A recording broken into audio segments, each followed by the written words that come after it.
আপনি কি কখনো ভেবে দেখেছেন সময় আসলে কি?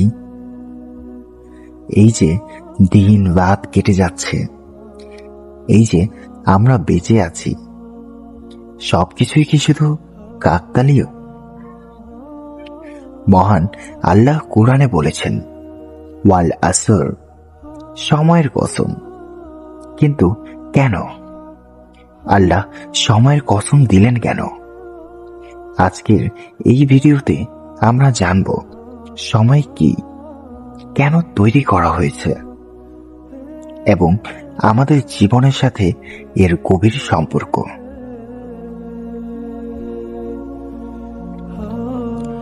সময় এটা কি শুধু হাতের ঘড়ি?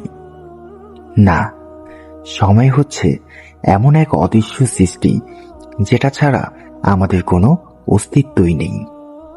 ভাবুন তো, যদি হঠাৎ করে সময় বন্ধ হয়ে যায়, না থাকবে সকাল না রাত, না থাকবে বয়স না পরিবর্তন, তাহলে কি আমরা বেঁচে থাকতাম?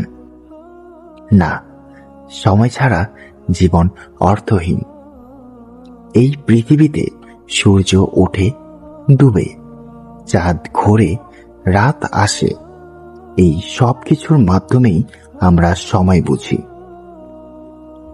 একটা উদাহরণ দিই। আপনি যখন পরীক্ষার হলে যান, আপনাকে একটা নির্দিষ্ট সময় দেওয়া হয়, ধরুন 3 ঘন্টা। এই সময়ের ভেতরেই আপনাকে প্রমাণ করতে হবে আপনি কতটা যোগ্য। ঠিক তেমনি এই দুনিয়াটাও একটা পরীক্ষা, আর সময় এটাই সেই পরীক্ষার সীমা। আল্লাহ আমাদের এখানে পাঠিয়েছেন দেখার জন্য কে ভালো কাজ করে, কে সত্যের পথে থাকে। এই জীবনের প্রতিটা মুহূর্ত একটা প্রশ্নপত্র। একটু কল্পনা করুন, আপনাকে এমন একটা গ্রহে রাখা হলো যেখানে নেই কোনো সূর্য, নেই কোনো চাঁদ, সেখানে দিন রাত নেই, মাস বছর কিছুই নেই। তখন আপনি কিভাবে বুঝবেন কত সময় পার হয়েছে? আপনি পারবেন না।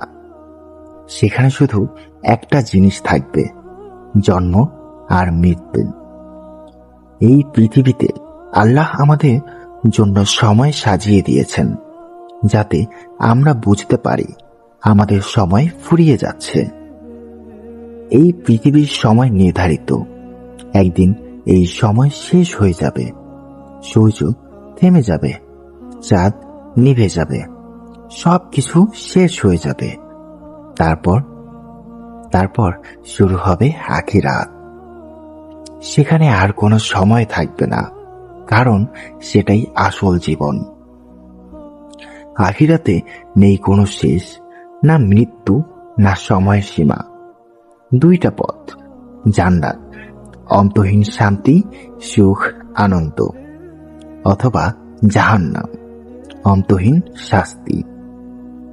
একবার যেখানে যাবেন সেখানেই থাকবেন চিরকাল। নবীজি সাল্লাল্লাহু আলাইহি ওয়াসাল্লাম বলেছেন, এই দুনিয়ায় তুমি একজন মুসাফিরের মতো। আমরা এখানে স্থায়ী না, আমরা শুধু পথিক।